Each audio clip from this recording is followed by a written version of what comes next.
Hey, I'm Rick. And I'm Andy. And this is Been there, tap that.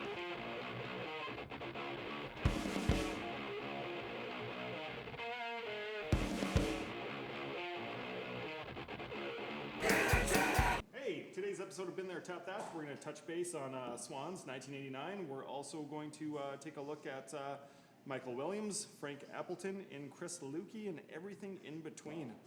Welcome, Been There, Tap That. How's it going, Chris? Good, thank you. Good, good. So, you want to tell us a little bit about the history of Swans, how you got started here? Swans, all right. So we've been here for 30 years now. It's 2019, 30 years.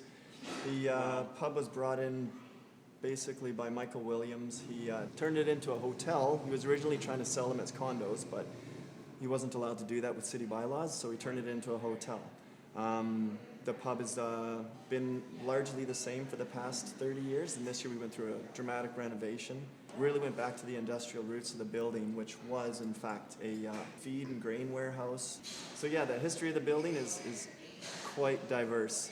I'm the fourth brewer now, I believe, and I've been here 2.5 years now. Chris, let's touch base a little bit on a major part of craft brew here in Victoria. Frank Appleton. He's responsible for a lot of cool things happening in BC. That's for damn sure. He designed the brewery from scratch. Yeah. He started here, started the place with Michael Williams, hired the first brewer, Sean Hoyne, who now has his own brewery after Canoe. He did so much for the industry, and he still continues to see value in it and keeps doing things with it. Absolutely. Well, it's an ever-growing community and just ever-growing popularity in the whole craft beer revolution that we're in right now. It's a really great opportunity to just see the roots, see the roots of the industry, see what was created, see what kind of ideas we had 30 years ago, and how they still are valid no matter what, even to this day. So, talking about the roots, what are your roots as far as craft beer goes? Did you do any home brewing? What did you do before you hit Swans? Yeah, home brewing for sure. Oh, not to pat myself on the back or anything, but yeah, I have a history in. Got 2 degrees in university, food sciences. I did a master's and didn't know what to do with it really. So taking that degree somewhere was integral to building my present. In the meantime, I worked at Big Rock in quality control. I did that for 2 or 3 years. That was a pretty cool job. Yeah. I went to Labatt's in Edmonton. When I moved to BC, I ended up at Lighthouse for 4 years or so. And I went to beer school, right. World Brewing Academy, so it was 7 weeks in Chicago, and then 5 weeks in Europe with a 2-week study tour. Wow. Now, we're talking about macro versus micro and what it all boils down to. Completely different. What craft brewing to me versus industrial brewing, it really has created a larger sense of community and a larger sense of belonging and fellowship among people that I don't know, I kind of think we're kind of looking for something to connect with because of this interest and this excitement and this desire for people to be creative, right? It's a whole different art form. It's a whole different way of being creative. So some brewers, they take it like this is an art form for them and it's their expression. And I don't think it's an us versus them. They're I don't know, apples and oranges, right? They're completely different. So for instance, this Flamin beer. Do tell. I brewed it 1 year, and then the next year I changed it because I thought a better idea. You'd probably like this. But Probably. You can't have any right now. This is mine. Smell? No, don't even. You're wasting it. Oh.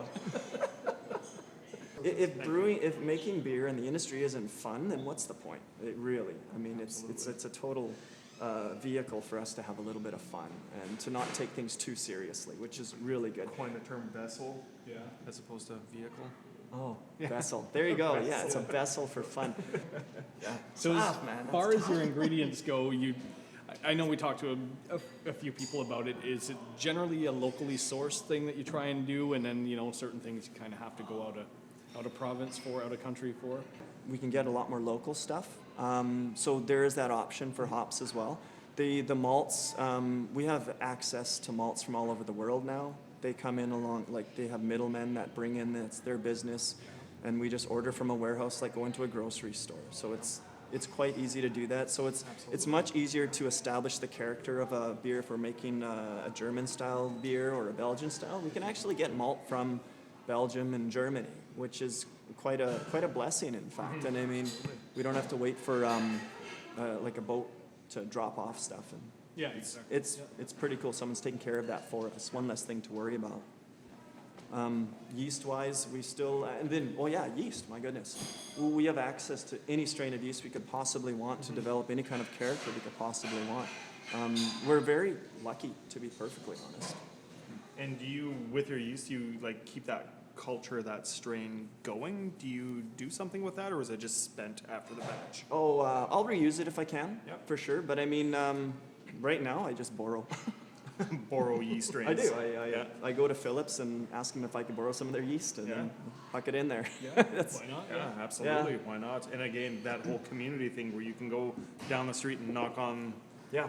the next brewer's door and be like, hey man, I'm out of this, I'm out of that. What do you got? Oh yeah. Yeah. Yeah. It's it is a thing. You do this wonderful thing where you're all competitors, but you all have the same common goal. It's just to make good beer, and people are going to accept good beer no matter if you're located here, there, or there. And I mean, Swans versus Phillips versus whomever, it doesn't matter. It's a friendly competition. Swans is in a very fortunate place where we have the pub as our main customer, and we put in a lot of effort with our renovation, with the design of the place, to turn pub culture back into a thing for people to come to the pub and want to be at the pub. That's why we have 16 taps of our own beer. And that's why, incredible. That's awesome. yeah, it's pretty cool. And Yeah. we have 24 taps of our friends' beers, almost all from BC. And massive variety for people that are like, Swans? No, I don't want to drink Swans beers.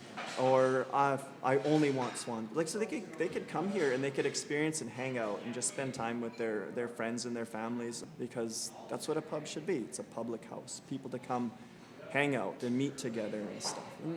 And all of that variety and all of that community, we're just trying to keep that going. So yeah, there is absolutely competition, but we're not all in the same race. What do you guys produce annually, and how far does your distribution travel? In hectoliters. In hectoliters. Sorry, I should have made that clear. Well, that's how we We roll roll. by now, yeah. Yeah, so hectoliters, we're just under 1,000 hectoliters a year. By far, the majority of the product is in the pub here. And then after that, we'll bottle some of our product, not all of it. Some of it is just pub-only beer. And we'll distribute mostly in Victoria and then on the island, and that's about it. Okay. We don't go to the mainland, we don't go anywhere else. And actually, we just pay Moon Underwater to deliver up island, so Okay. it's kind of cool too. It kind of goes back to that community thing. It goes back to that community thing. Yeah, it always comes back to the community thing. Yeah. So that's really good. Like we were saying earlier, I mean, we're hoping to give people a reason to come to Victoria. I mean, it's a cool city. I like giving people something special if they come to Swans. Absolutely. Chris, give us a little bit of the background of the history of the building and Swans. Okay, so the building's been here for 100-odd years. It was a grain warehouse, feed warehouse. Michael Williams, who started Swans, came here to buy, I think, food for his lambs. It's a pretty cool place. I mean, we got these big ceilings here because this was the main, main selling area. Where we're sitting is actually where the grain cars came in, which is why we have a picture of a train on the doors right here. And they would just back in, things would be unloaded. We have one of the old railway ties up on the beams on the other side. That's really cool. The old pulleys that they would use to rope everything upstairs. Just the way this building is built was to hold a whole bunch of weight upstairs. And so that's the history of this place. And Michael Williams, yeah, he bought this property with the intent of turning it into a place for people to gather. He's definitely taken a lot of these historical Victorian old sites and then revamped them into beautifulness, which is the whole term behind Swans, is it not? The It's ugly taking duckling, the yeah, ugly yeah. duckling and then revamping it into something gorgeous. Yeah, that's Yeah. exactly right. Absolutely. He's quite a visionary. One more question for you then, Chris. If you had one thing to kind of say about the whole craft beer revolution, the community, everything, The scene. the scene, what would it be? Just getting started. Empty glass chairs. That's the way an interview is supposed to That's go. how they end. Happy 30 years. Happy 30 Thank years you. for sure. Thank you very much. Appreciate it. That was Awesome. my pleasure.